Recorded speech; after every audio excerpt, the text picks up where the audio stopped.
Aduh, kerjaan di kantor gak selesai-selesai.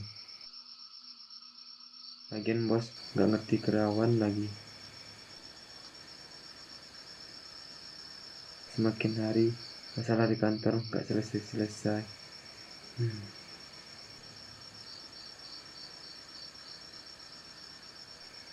Apalah yang harus ku perbuat?